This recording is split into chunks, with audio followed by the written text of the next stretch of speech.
सर्वज्ञभूषण। गीता का अध्याय 2 हम लोग पढ़ रहे थे।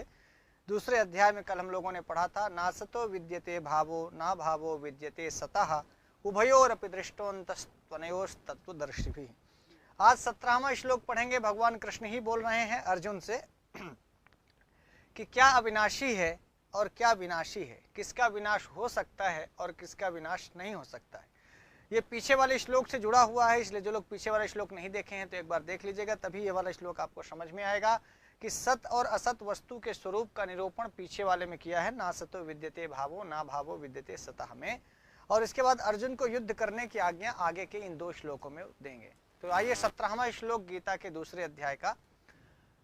भगवान कृष्ण कह रहे हैं अर्जुन से कि अविनाशी तु तद्विद्धि, अविनाशी तु तद्विद्धि, येन सर्वमिदं ततं, येन सर्वमिदं विनाशमव्ययस्यास्य, विनाशमव्यय न कश्चित् कर्तुमर्हति।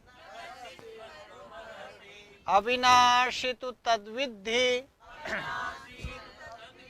येन सर्वमिदं ततं, विनाशमव्ययस्यास्य, विनाशमव्ययस्यास्य न कश्चित् कर्तुमर्हति। भगवान कृष्ण समझाते हैं अर्जुन को कि ए अर्जुन, अविनाशी तू तद विद्धि, इसको तद को अलग करके विद्धि कर लीजिए। ये विद्धि है लोट लकार मध्यम पुरुष एक वचन का, जानो। तद विद्धि माने उसको जानो। अविनाशी तो तुम उसको जानो, उसको समझो। अविनाशी क्या है? बोले अविनाशी तो तुम नाश रहित तो उसको जान, येन जिसके द्वारा सर्वम इदम ततम, सर्वम इदम ततम माने व्याप्तम, ततम मतलब। तो कहा कि अविनाशी क्या है? जिसका विनाश नहीं होता। बोले नाश रहित उसको जानिए जिससे यह संपूर्ण जगत, इदम सर्वम जगत, जगत लिखा नहीं है, इदम सर्वम माने ये सब कुछ। तो ये सब कुछ में क्या, ये पूरा ब्रह्मांड, ये पूरा पृथ्वीलोक, ये पूरा जगत, ये पूरा संसार, ये जो भी आपको दिखाई पड़ रहा है, ये सब कुछ ततम, ये सब कुछ उससे व्याप्त है। जो अविनाशी तत्व है, तू माने तो, अविनाशी तो तुम तत्विद्धि उसको समझो, ये न माने जिसके द्वारा इदम सर्वम, और आगे जगत जोड़ लो अपने से, इदम सर्वम जगत ततम व्याप्तम। जो अविनाशी तत्व है, जो इस संसार में, इस जगत में अविनाशी है, यानी जो आत्मा है, वो आत्मा संपूर्ण जगत में व्याप्त है। अविनाशी आत्मा, अविनाशी आत्मा से यह पूरा संपूर्ण जगत क्या है? व्याप्त है। तो विनाशम, अब फिर विनाशम के माँ में आ है, तो अव्ययस्य अस्य, अलग अलग कर लीजिए, अव्ययस्य अस्य विनाशम न, अव्ययस्य, फिर यहां समझना, अव्ययस्य अस्य, अस्य अव्ययस्य विनाशम कश्चित कर्तुम न अर्हति। कश्चित माने कोई भी, कर्तुम माने कर नहीं सकता, कोई कर नहीं सकता। क्या? विनाश। कोई उसका विनाश नहीं कर सकता। किसका? जो अविनाशी है। और जो अविनाशी है वही अव्यय है, और जो अव्यय है वो अस्य माने इसका, इस अव्यय तत्व का, इस अविनाशी तत्व का भगवान कृष्ण क्या कहना चाहते हैं अर्जुन से समझना। पहले शब्दार्थ समझ लेंगे तो आपको भावार्थ समझ में आएगा। अस्य, अस्य कौन? इसका। और वो जो इसका है वो अव्ययस्य, इसलिए इस अस्य में भी षष्ठी है, अव्ययस्य में भी षष्ठी है। अस्य अव्ययस्य आत्मतत्वस्य, जो अव्यय है वही आत्म तत्व है ना। तो इस अव्यय आत्म तत्व का कश्चित, कोई भी, विनाशम, विनाश ना कर तुम अर्हति, कोई कर नहीं सकता ना, कोई इसका विनाश। तो ये अस्य अव्यय, अव्यय माने होता है जिसका कभी व्यय ना हो। व्यय ना हो माने जिस, जो कभी खर्च ना हो, मतलब जो कभी नष्ट ना हो, जो कभी विनष्ट ना हो, जो कभी खत्म ना हो। हाँ, तो वही ऊपर अविनाशी कह चुके ना। अविनाशी जो है वही अव्यय है, जो अविनाशी है वही अव्यय है। ये हम लोगों का शरीर व्यय है, ये शरीर क्या है? व्यय है। हाँ, सब चीजें हैं। आपका घर है, आज 10, 25, 50 साल बाद, 100 साल बाद, 150, 200 साल बाद नहीं रहे। आप देखिए, आपके बाबा जो घर बनवा के गए रहे होंगे, अब नाती उस घर को उतिन पुतिन के दूसरा बना रहा होगा, वो गिर गया होगा, उसका कपड़ा सपड़ा सब सड़ गुड़ गया होगा, दीवारें गिर गई होंगी, नष्ट हो गया होगा। यानी वो जो बाबा के द्वारा बनाया गया 150-200 साल पहले आपका घर था, वो व्यय था, अव्यय नहीं था। यदि अव्यय होता तो वो घर आज भी आपके साथ होता। तो बोले कि दृश्यमान जगत में अब कोई पेड़ आप देखिए, हो सकता है कोई महुआ का पेड़ हो, जामुन का पेड़ हो, आंबा का पेड़ हो, कोई सा भी पेड़ होगा, आप देखिए यदि बहुत साल, 100 साल, 150, 200 साल पहले का है, तो धीरे धीरे हवा वक्त चलने पर टूट टाट जाएगा, गिर जाएगा, खत्म हो जाएगा। समझ गए क्यों? क्योंकि ये सारी चीजें व्यय है, ये सारी चीजें एक तरह से कहें तो विनाशी हैं। विनाशी है माने नाशवान है, खत्म होने वाली है, समाप्त होने वाली। उम्र कुछ भी हो सकती है, 100 साल, 200 साल, 400 साल, 500 साल, 1000 साल।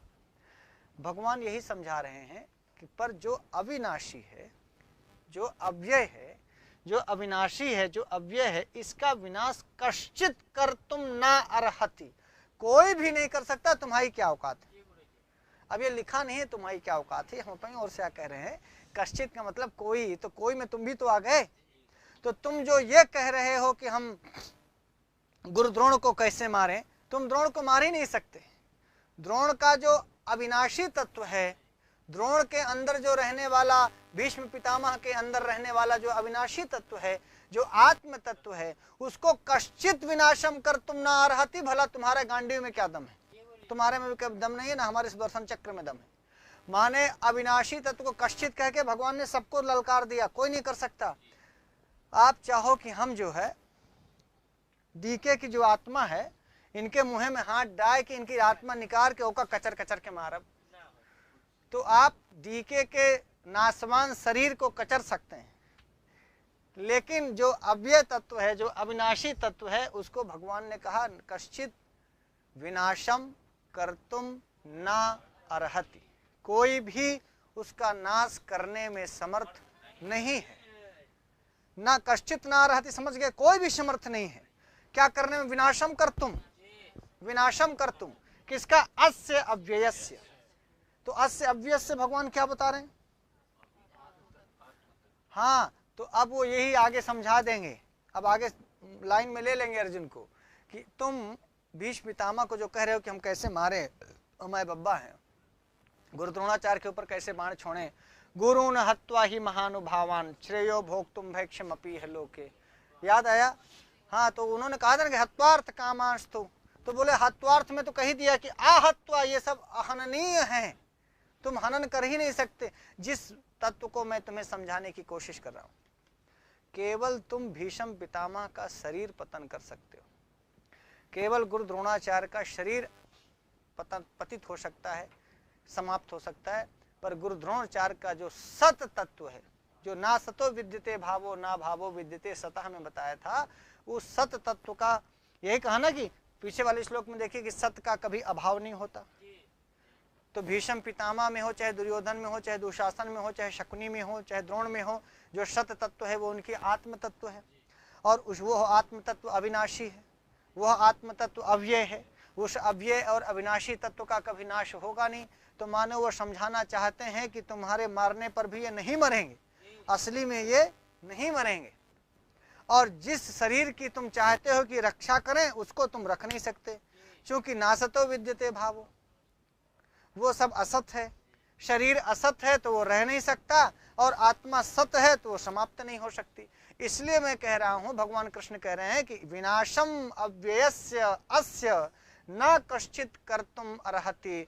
तो तुम ये मत सोचो कि हम इनके आत्म तत्व का विनाश कर देंगे, क्योंकि आत्म तत्व का विनाश तो कश्चित कर्तुम न अर्हति, कोई नहीं कर सकता। और जो अविनाशी है, जो अव्यय है, उसका नाश नहीं होगा, और जो शरीर है इसका विनाश तय है, शरीर का विनाश तय है। आज तुम्हारे द्वारा हो जाए या कल किसी और के द्वारा हो जाए या खुद से हो जाए। आप बताइए, बड़े बूढ़े बुजुर्ग आपके गांव देश घर में मरते हैं तो कौन गला दबाता है उनका? कोई नहीं। अपने से सोए सवेरे उठवे नहीं किए, बोलिए ऐसे तो आप बताइए उसको, उस शरीर का, उस आत्म तत्व का जो चेतन अच्छा देखिए, ये भी बड़ी खास बात है, जब तक आत्म तत्व अंदर है तो इस शरीर का पोषण उसी आत्म तत्व से हो रहा था, वरना तो आत्म तत्व जब इस शरीर का साथ छोड़ देती है तो विद इन 24 आवर्स ये शरीर में गंध आ जाती है, दुर्गंध आ जाती है। इसका मतलब इस शरीर का पोषण कौन कर रहा था? इस शरीर का पोषण वही चेतन तत्व कर रहा था, जो चैतन्य विशिष्ट आत्मा है, जो अविनाशी है, जो इसको भगवान अव्यय कह रहे हैं, जिसको भगवान अविनाशी कह रहे हैं, वही अव्यय और अविनाशी तत्व ही तो इसमें चैतन्यता दिया था। तभी तक आंखें देख पा रही थी, कान सुन पा रहा था, जीभ रस ले पा रही थी, दांत चबा पा रहे थे, खाना खा रहे थे, आप सब कर रहे थे। वो आत्म तत्व अविनाशी तत्व ने साथ छोड़ दिया तो आप देखिए तुरंत घरे वाले तुम्हारे बेटवा पतो हो सब निकाल दिए बाहर के, भैया बाहर घर के बाहर रखो।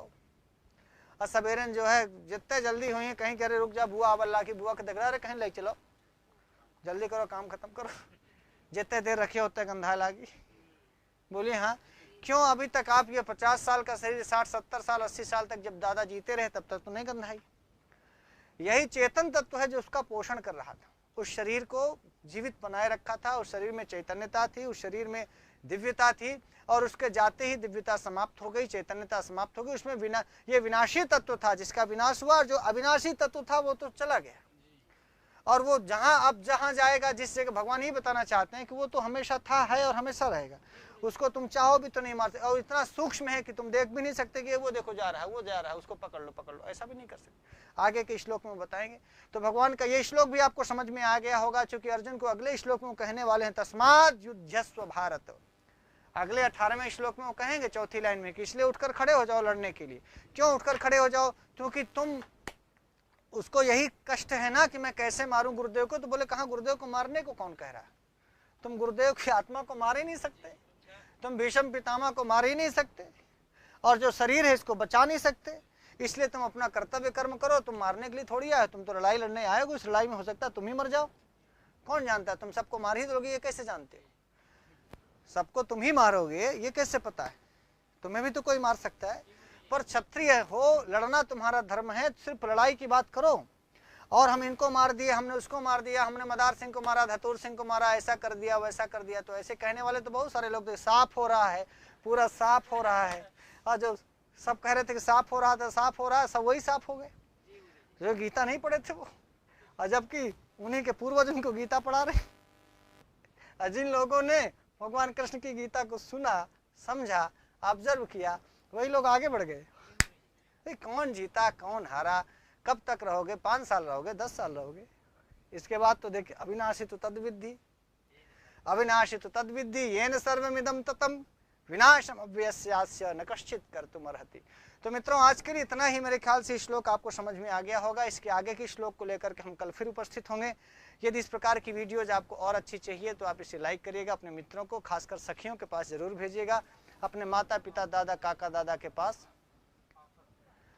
इन सब चीजों को आप जरूर बोलिएगा। आज के लिए इतना ही। नमः संस्कृताय।